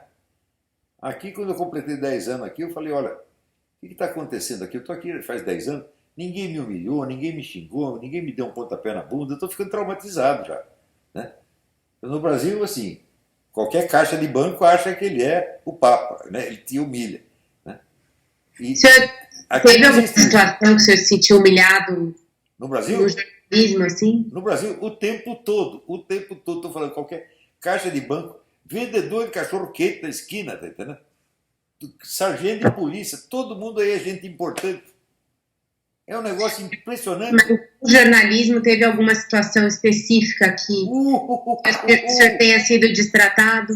Nossa Senhora, vou te contar. No começo do jornalismo, os caras me enviaram para ser setorista no Palácio do Governo. No tempo que era governador o Abreu Sodré. Ah, tá. O governo São Paulo. E o Abreu Sodré tinha sido amigo íntimo do meu pai. Eu nem uma vez me prevaleci disso. Nunca entrei no gabinete dele para dizer, governador, eu sou filho do fulano de tal. Nunca fiz isso. E, honestamente, pegar minhas notícias, escrevia para... Daí eu vi que os outros setoristas, que eram pessoas velhas, tinham 3 vezes a minha idade, e já eram conhecidos uns dos outros de velhos carnavais, não gostaram da minha presença ali. Então, o que eles faziam? Quando tinha entrevista coletiva, eles contavam uns para os outros, não contavam para mim. Ah, boicote. Isso acontece até hoje. Eu escrevi uma mensagem para ele e falei, vocês são todos uns velhos gagá, filha da puta, né? E fui embora dali. Daí ficou aquilo, alguns até se sentiram tocados por aquilo que você escreveu, verdade mesmo. Tá. Quem mandou? Eu não vou esconder uma sacanagem que estou fazendo comigo mesmo. Então foi, vamos dizer, uma das inúmeras desilusões que eu tive na profissão, mas inúmeras. Né? Agora, nessa questão das ideias mesmo, você pensar numa matéria, numa reportagem, não no métier ali, mas uma matéria ser desconstruída por colegas, isso aconteceu, assim? Isso eu estou falando pré-imbecil. Não, porque eu sempre trabalhava dentro da norma que os caras queriam. Ah, entendi. Eu nunca procurei, assim, aparecer muito dentro da profissão. Eu trabalhava sempre de maneira discreta. Logo que eu comecei a aparecer, foi com os ensaios. Falando, não, agora eu estou escrevendo a minha ideia do jeito que eu acho. Mas antes não. Os cursos que o senhor deu naquele período deram para o senhor não só conteúdo, mas também segurança para ir bancar a opinião. Não, segurança, eu vou contar um negócio para você. Segurança eu sempre tive. Eu sempre fui um cara de pau. Eu não sou um sujeito tímido e eu não preciso da aprovação de ninguém. Eu adotei como divisa a frase do Dom Quixote. Eu sei quem sou. Portanto, não adianta você nem me acusar de males que eu não fiz, nem me elogiar por coisas boas que eu não fiz. Eu sei quem eu sou. E sempre foi assim. Né? Eu, com 8 anos de idade, eu fazia programa de rádio. Onde? Na Rádio 9 de Julho, em São Paulo. Era a rádio da igreja. E tinha um padre lá que fazia um programa para crianças e eu era o locutor do programa. Mas a cara de pau do baixinho, né? Então, eu não tenho esses problemas, tá entendendo? E nunca preciso da aprovação de ninguém. Eu sou um juiz severo de tudo que eu faço. É isso? Então, eu sei se eu estou fazendo a coisa certa, ou estou fazendo errado, eu sei disso. Né? Eu sou um católico, eu me confesso, eu conheço meus pecados, conheço meus limites. Tá certo? Não adianta eu querer, eu não boto banca de coisa que eu não sei, tá entendendo? Quando eu não sei, eu digo simplesmente as palavras mágicas, não sei. E o senhor é católico? Sempre foi católico? Sempre, sempre. Desde criança? Teve épocas que eu perdi interesse. Não é isso? E me afastei assim, sem romper, evidentemente. Teve época que me interessei pelo estudo de outras religiões, do budismo, islamismo, judaísmo, essa coisa toda. Cheguei vamos dizer, a aprender muita coisa com o pessoal islâmico, por exemplo. Né? Mas nunca abandonei a igreja, nunca, nem por um único minuto. Mas você verá, você admitir que existe uma verdade fundamental que diverge do ensinamento da igreja, isso é um pecado. Você só pode, quer dizer, se é uma verdade fundamental, ela tem que estar de acordo com o ensinamento da igreja de algum modo, ainda que você não perceba. E eu acho que esse pecado eu cometi durante algum tempo. Portanto, fui ter que me confessar, né? Eu fiz isso assim. Mas isso não é um problema, né? Passei a mão na bunda da empregada, esses pecadinhos. Assim. E a sua família era católica? Minha mãe era muito católica. Entendi. O senhor ia em que igreja aqui em São Paulo? Eu fui criado na igreja Nossa Senhora da Paz, que é ali no Glicério. Depois eu passei a frequentar a igreja de São Miguel, que era ali no bar do Belenzinho, na rua, como é que chama? Rua... Eita, esqueci. Era uma igreja pequenininha, mas que no domingo lotava, o pessoal ficava até o outro lado da rua para ouvir o Padre Miguel, que era um baita orador sacro e exorcista, etc. Né? Quando mandaram o Padre Miguel para o interior e botaram o idiota no lugar dele, eu perdi embalo. Entendi. E o senhor conciliava essa vida de jornalista com a igreja, sem problemas? Não, porque a redação nunca é um lugar muito... Uma parte da minha carreira jornalística eu estava desinteressado da religião, sabe, né? E estava interessado na religião, mas do ponto de vista só teórico, só de estudo, para ver o que ia fazer depois.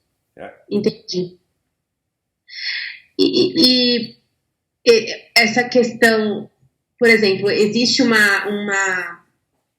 apoio muito grande da igreja evangélica ao Bolsonaro e a muitas dos pontos de vista dele, né? Enfim, é uma base importante ali para ele. Isso foi, em algum momento, algum problema no sentido da relação que o senhor desenvolveu com os filhos dele, etc.? Enfim, porque às vezes você tem uma participação dos pastores, dos bispos em determinadas decisões? E o senhor acha que isso... Não. Acho que as pessoas da igreja evangélica estão fazendo um trabalho maravilhoso. Né? Mesmo porque, assim, veja, a igreja católica, o número de bispo e padre que traiu, que vendeu a igreja católica é enorme. Né? Passaram tudo para o PT, trabalham para a KGB. Né? Isso é um bando de filha da puta. Né? E na igreja evangélica isso aconteceu menos. Você tem mais pastores fiéis na igreja evangélica do que padres fiéis na igreja católica. Então é o tal negócio. O que é evangélico? Evangélico é o plano B. A igreja católica, os caras traíram. Né? Então muita gente abandona a igreja católica, vai para a igreja evangélica. Por quê? Porque vai chegar lá, o cara não vai estar fazendo propaganda da teologia da libertação, não vai estar querendo eleger comunista. Então estão fazendo um bom trabalho. E como que é a sua rotina aí, professor, nos Estados Unidos, assim, a rotina diária? Uma pessoa me disse que o senhor está o tempo todo com um livro na mão. Sim. Até quando sai. Eu acordo, venho aqui para o escritório, às vezes tomo café da manhã aqui nessa mesa mesmo e começo ali a estudar, escrever, né? Falar com pessoas. Você lê os jornais brasileiros todo dia? Não, eu só leio as notícias que me mandam. Entendi. Veja, eu tenho 500 e não sei quantos mil seguidores no Facebook. Eles vivem me mandando notícias. Entendi. Não é que eu não tenho que fazer assinatura de jornal nenhum, nem coisa. O cara me manda.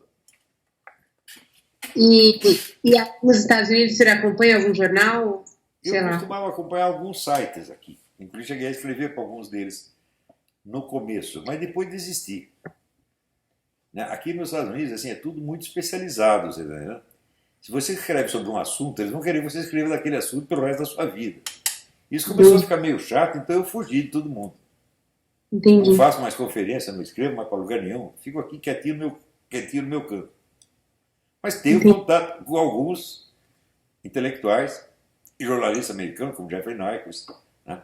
O Cliff Kincaid, que são pessoas excelentes, o David Horowitz. Né? Tenho muito respeito por esses caras. E, de vez em quando preciso de algum esclarecimento sobre o Brasil, eu dou. Mas isso é raro. Né? Entendi. E aí o senhor fica trabalhando aí, escrevendo, lendo, e aí, o que mais? De vez em quando saio para treinar uns tiros lá fora. O senhor tem um... Como é que chama? É um alvo, Shooting mas tem um nome específico. Hã? Shooting range. Shooting range. Na outra casa eu tinha. Aqui não tem, mas tem uma matagal aí atrás, dá para dar os tiros sem acertar ninguém. E qual que é a sua arma preferida? Vou te falar, uma Steyr Mannlicher, calibre 375 HH. Steyr é uma arma austríaca. Eu só tenho arma de caça, hein? Uhum. Negócio de polícia e bandido, não gosto não. Né? Eu só tenho arma de caça e é das armas de caça. A minha preferida é, de longe, essa aí. Steyr, S-T-E-Y-R. Tracinho Mannlicher, M-A-A-N-N-L-I-C-H-E-R. Steyr Mannlicher. É uma arma austríaca dos anos 60. Nunca fizeram outra melhor. E o senhor se interessou por armas de caça depois de mudar para aí? Eu quando era moleque, eu ganhei minha primeira espingarda quando eu tinha 8 anos. Meus dois avós eram caçadores, um deles profissional. Ah, é? Aqui em São Paulo? Em São Paulo. E avós maternos ou paternos? Como é? Os dois, avô paterno e materno. Né? Entendi. O pai da minha mãe era caçador de profissão. E o pai do meu pai era amador. Eu lembro até ele tinha cabaninha para caça e pesca. E eu ganhei minha primeira espingarda aos 8 anos. Era uma espingarda Rossi, calibre baixo, não lembro bem o calibre, mas era baixo. E aprendi a... Mas depois vieram aquelas leis todas proibindo as armas, então perdeu a graça. Eu, quando mudei para os Estados Unidos, aqui na Virgínia é muito fácil você comprar arma, não tem nem registro de arma, nem nada. Eu falei, agora eu vou me vingar, agora eu vou comprar todas as armas que eu queria. Né? E comecei a comprar, testar as armas para ver quais que eu gostava. Né? Eu comprei umas 50. No fim, separei, sobrou 15. Né? Vendi as que eu testava, não gostava. E no fim, essa aí saiu vencedora. Entendi. E aí, TV, Netflix? senhor assiste? Só assisto filme. Série Netflix? Só assisto filme na Amazon. Netflix nunca uso. Mas só filme ou série também? Algumas séries também. Que série? Eu gostei muito de Person of Interest. Você assistiu Person of Interest? Não, eu não tenho Amazon. Aquilo está acontecendo no mundo, pô. Vou até anotar aqui. Quer dizer, um cara que inventa um programa, baita com programa de computador, que vasculha a vida de todo mundo, né? Então, isso aí, talvez não com essas dimensões, mas está acontecendo. Né? Sim. E filme, eu ouvi dizer que o senhor gosta muito de John Wayne, enfim. Ah, sim, eu gosto muito de filme de faroeste, sempre gostei. Né? E o que o senhor mais assiste é isso? É filme de faroeste? Assisto tudo. Mas os filmes, vamos dizer, os faroestes da grande época, eu assisti todos eles. Né? Não os faroestes assim, vagabundo, que é só tiroteio. Não, mas faroeste que tem peso moral, uma coisa assim, como os do John Ford tem, Howard Hawks, né? Grandes diretores. Né? Entendi. E hoje tem algum tipo de cinema que você gosta mais atual? Deixa eu pensar. Olha, a grande época do cinema já foi. Tudo que se faz hoje é uma cópia tecnicamente melhorada de alguma ideia que alguém já teve. Uhum. Você não vai encontrar hoje um diretor como John Ford, ou como Orson Welles, ou como Marcel Carné. Não vai, mas não tem. Né? Quando você pega o melhor dos melhores, sei lá, o Clint Eastwood foi um grande diretor, né? Mas a obra dele é relativamente pequena, se você comparar, sim, sei lá, com o Marcel Carné, faz uma centena de filmes. Né? Não tem mais isso hoje. John Ford mesmo também, centenas. Né? De vez em quando, eu gosto de algumas séries, sobretudo europeias. A série do Inspetor Maigret, feita na Suíça, é uma beleza. Isso é duas séries. Tem uma americana, é boa, mas a Suíça dá de 10-0. Né? Os grandes filmes de comédia do Rowan Atkinson, né? Mr. Bean, não pode perder isso aí. É muito legal. Agora, e aí, assim, aí seu dia é muito caseiro, então? Você não sai muito? 100%. Eu dificilmente saio de casa. Tenho preguiça. Eu saio assim, quando minha mulher vai a algum lugar, eu gosto de ir com ela, eu instalo meu computador ali no carro e fico trabalhando ali do lado, só para não ir sozinho. Entendi. E essa friaca que faz aí na Virgínia também não ajuda às vezes, né? Eu gosto do frio. O frio me faz mal, mas eu gosto. Eu sou masoquista. Né? Você teve pneumonia, não teve? Tive. Ficou internado e tudo, ouvi dizer. Não, isso aí foi outra coisa. Isso foi outra coisa. O negócio não tem nada a ver com o clima, coitado. Ah, não? Não posso lançar. Eu nasci com um tumor atrás da traqueia. Um cisto, na verdade. Uhum. O cisto era inofensivo. Não crescia, nem nada, ficava lá. Mas ia raspando durante 70 anos. Um dia abriu um buraco na traqueia. E daí eu simplesmente não respirava. Então me levaram correndo para o hospital, abriram um buraco nas minhas costas, tiraram o cisto, tamparam o buraco da traqueia e pronto, aí eu aqui, salvaram minha vida. Caramba! Isso foi esse ano, né? No começo do ano? É começo do ano, março. Entendi. E assim, então é uma convivência familiar, aí você fica mais... Sim, eu estou aqui com a família o tempo todo, família, os amigos que vêm visitar. E quando o senhor morava em São Paulo, Rio, o senhor era dessa turma da boemia? Quando jovem, sim. Ali pelos 20 anos, né? Eu só pensava em mulher o tempo todo e ficava atrás dela. Ia nos bailinhos, nas gafieiras, essa coisa toda. Mas foi o tempo, já acabou, já gastou. No jornalismo, naquela época, a boemia era muito forte, né? Ficava de bar em bar o tempo todo. Era muito forte. E hoje, assim, o senhor volta para o Brasil estritamente para compromissos profissionais? Não volto por nada. Não, mas de viagem, no caso, né? Vai para algum evento X ou Y? Não, nunca fui. Não? Nunca fui no Brasil mais.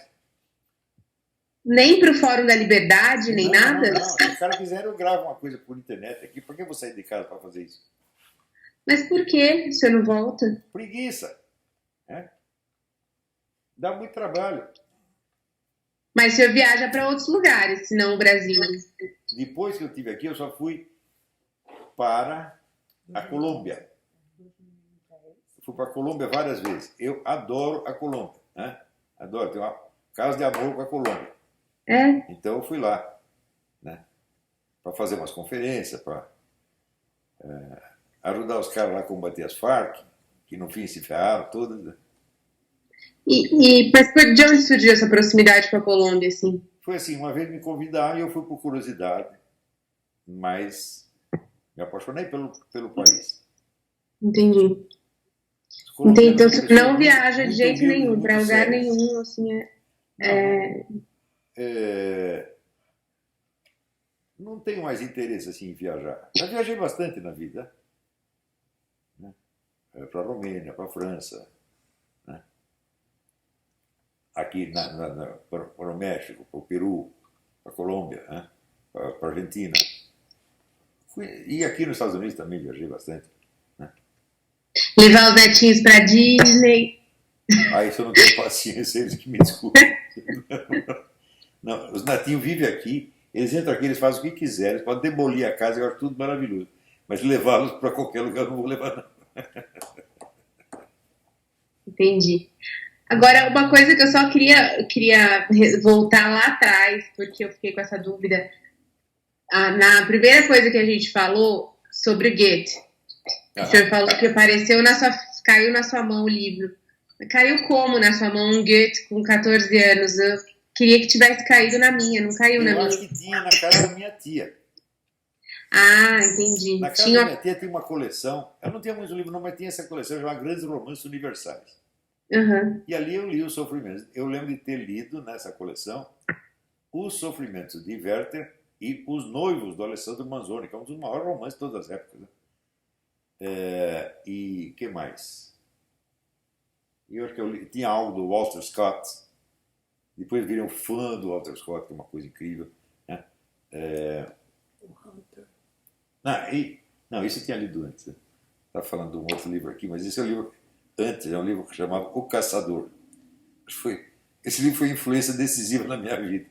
Era um sujeito chamado John Hunter, que escreveu um livro chamado Hunter, e que era profissionalmente um White Hunter. Né?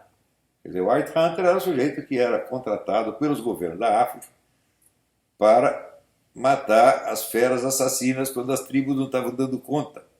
Uhum. Aparecia lá um leão que comia 40 pessoas, daí chamavam o caçador branco, que tinha uma arma boa, porque os caras enfrentar o leão na lança não é fácil. Daí ele ia lá e matava o leão, né? E ele escreveu esse livro de memória, que é um livro absolutamente encantador. Até hoje eu volto a reler com encanto. Ah, legal. Agora, tem uma coisa, professor, que circula na internet e que eu não sei, eu quero perguntar se é verdade ou se é mentira, que em determinado momento o senhor se internou num hospital no Brasil. É verdade. Num hospital psiquiátrico, onde também estava o jornalista Renato Pompeu. É verdade? É verdade. Mas foi o seguinte, eu fumei umas maconhas e fiquei impressionado com o efeito. Né? Porque deu uma coisa muito estranha. Eu estava assim com uma taquicardia imensa, mas absolutamente calmo, e o coração. Né? E daí também tinha umas visões, umas coisas meio esquisitas. Eu fui no psiquiatra e pedi para me internar. Internei. Pronto. Daí, ficou quanto tempo? Não, no terceiro dia me deram alta. Mas daí é o seguinte, daí eu pedi para ficar ali como paciente atendente. Eu não queria voltar para o jornal, estava muito cansado disso. Jornalismo faz isso com a gente, às vezes eu também quero. Dá para fazer um trabalho humanitário, bom, ajudar as pessoas. Os caras estão aí tudo fodidos. Né? Eu fiquei como paciente atendente, eu tinha a chave do hospital e tudo. Agora, ele ficou louco, foi internado. O Renato Pompeu é um cara, ele tinha doença mental séria. Esquizofrênico mesmo. Ele vivia na base do haloperidol, essa coisa toda.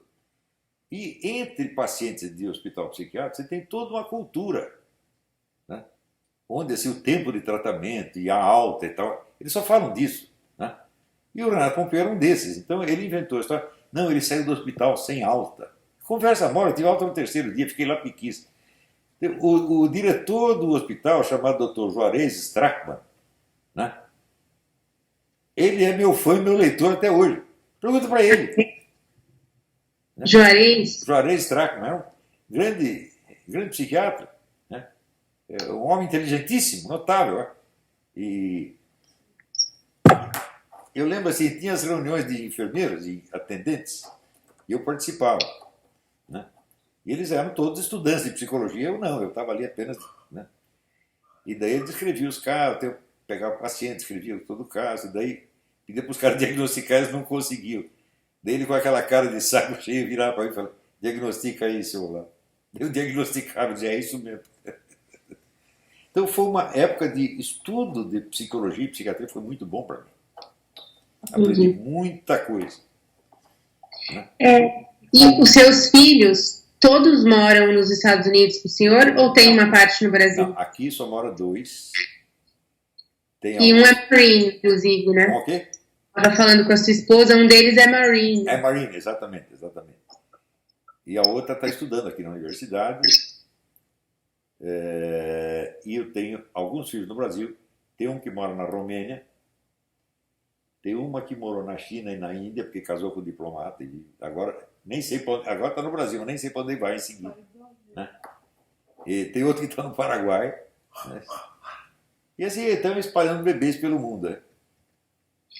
E algum dos seus filhos segue a mesma trajetória que o senhor na filosofia? Ou tem não? 2 que são muito estudiosos. Né? Um que mora na Romênia, outro que mora no Brasil. São pessoas muito intelectualizadas, muito cultas, os 2.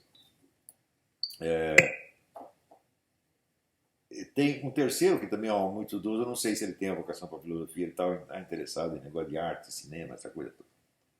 Né? Os outros eu não sei. Professor, eu tenho uma última pergunta para fazer, senhor, e vou deixar o senhor em paz, porque eu já tomei seu tempo ostensivamente hoje. Mas eu vejo que dentro da minha cabeça limitada de jornalista, eu tracei uma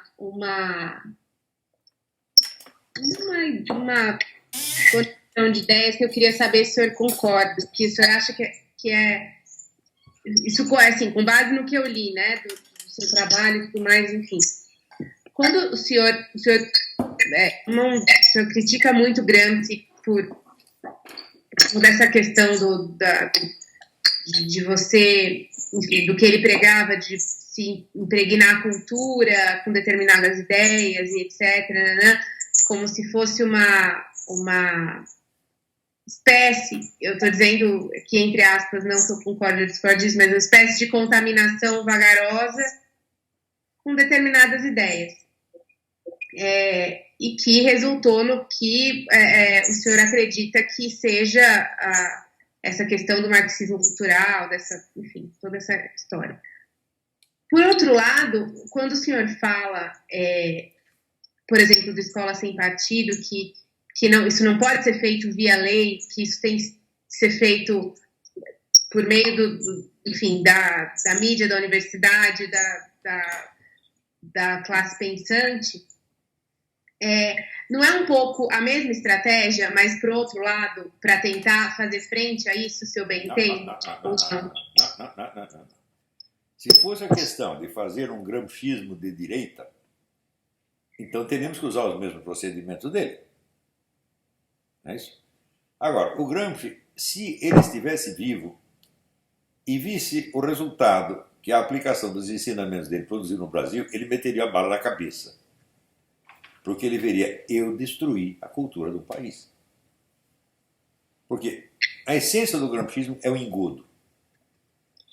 Ele diz o seguinte, nós temos que disseminar as nossas propostas sem nome de socialismo, de modo que todos se tornem socialistas sem saber.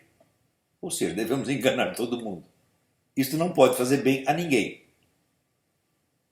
Não é isso? E, em segundo lugar, o Gramsci acreditava que existe um fenômeno chamado intelectual orgânico. É intelectual que está a serviço de uma classe social, que pode ser proletário ou burguês. Então, ele acreditava que ele era um intelectual orgânico do proletariado. Não é isso? Se você fosse formar intelectuais orgânicos opostos a esses, você ia ter que usar os mesmos procedimentos. Então, vamos supor que a ideologia da burguesia é o neoliberalismo. Então, nós temos que espalhar ideias neoliberais sem esse nome para que todos virem neoliberais sem saber. Você acha que eu sou capaz de fazer uma coisa dessa? Não, porque eu não estou falando do mérito da ideia em si, mas do fato de ser uma ideia em que se espalha que vem de baixo para cima, de certa forma, assim, que se espalha de baixo para cima, não, mas em setores de pessoas que influenciam outras pessoas. Sem entrar no mérito do que ele falava, ou enfim, mas e sim da técnica, né, de você povoar com um novo pensamento, ocupar o espaço do pensamento. É isso que eu quero dizer. Não dá para fazer, porque o Gramsci acredita num treco que se chama intelectual coletivo.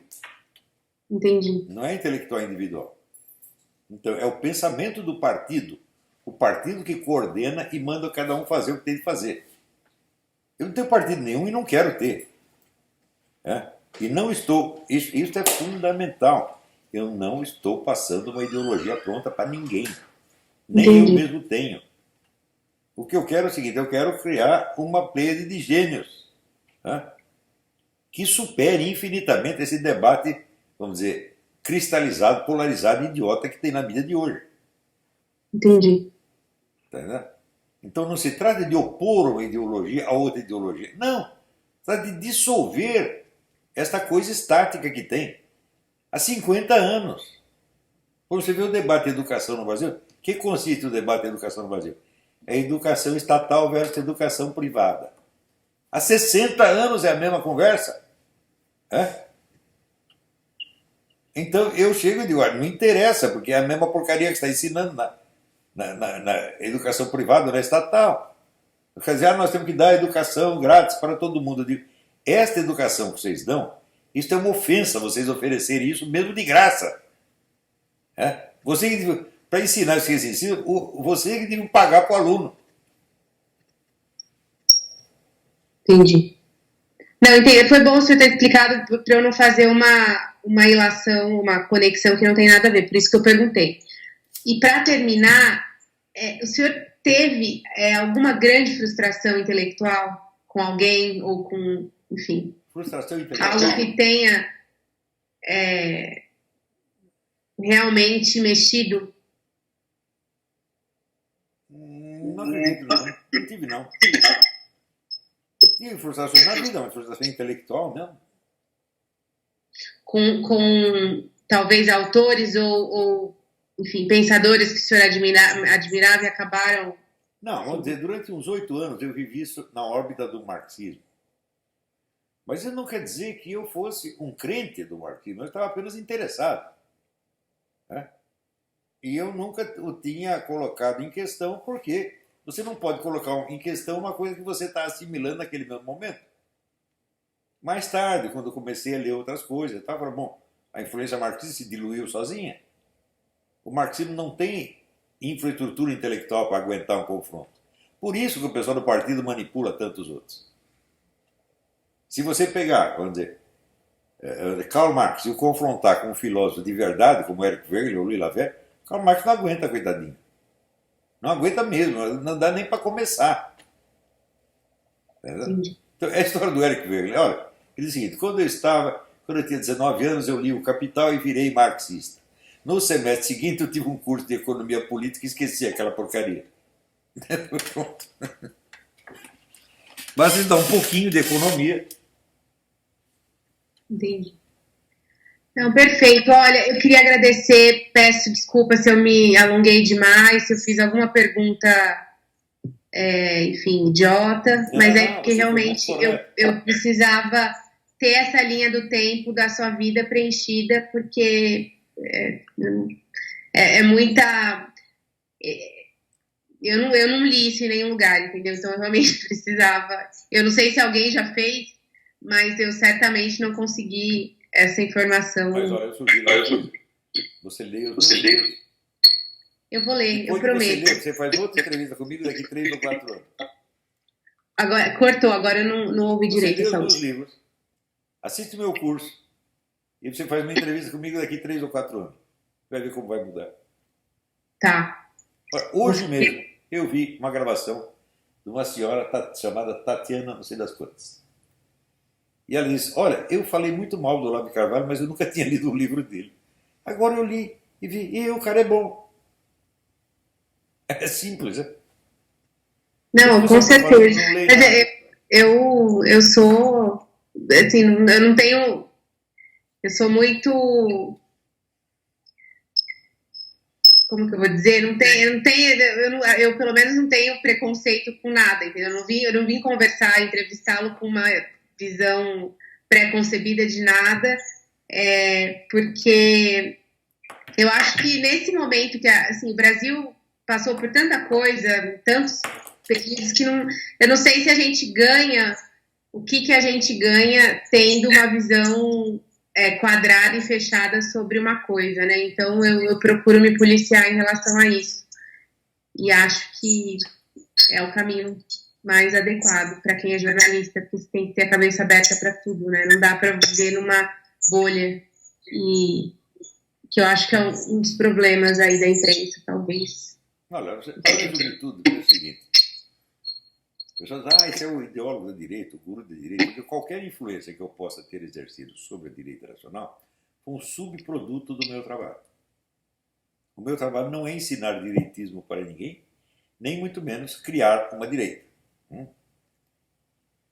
Eu posso ter ajudado essa direita a nascer, incentivei um pouquinho, mas o centro do meu trabalho é criar gênios. Não tem nada a ver com ideologia, não tem nada a ver com essa disputa, como é que se diz, de mercado eleitoral. Não tem nada a ver com isso. Então, muito além disso e muito acima disso. Claro. Olha, muito obrigada. Se eu tiver alguma dúvida, eu mando uma mensagenzinha em relação a qualquer coisa que eu gravei aqui no áudio para poder ouvir depois e fazer as anotações. Porque eu só vou conversando e anotando, aí eu acabo não prestando atenção em determinada coisa, então é melhor gravar e depois decupar. Quando vai sair essa matéria? Oi? Quando vai sair essa matéria? Ela está prevista para sair semana que vem, Então na próxima edição. É uma matéria escrita? É uma matéria escrita? Não, porque assim, saiu uma edição essa semana, seria a edição do próximo final de semana. Mas isso é uma previsão, pode ser que seja para outra, então eu aviso. O senhor tem dado muitas entrevistas nesses últimos dias? O tempo todo. Além dessa do Globo? O tempo todo. Eu espero que não tenha sido muito sobre o que eu falei. Não, você fez as Para perguntas não ter muita melhores. Você fez repetição. as perguntas melhores até agora. Que bom, fico feliz. Tá bom?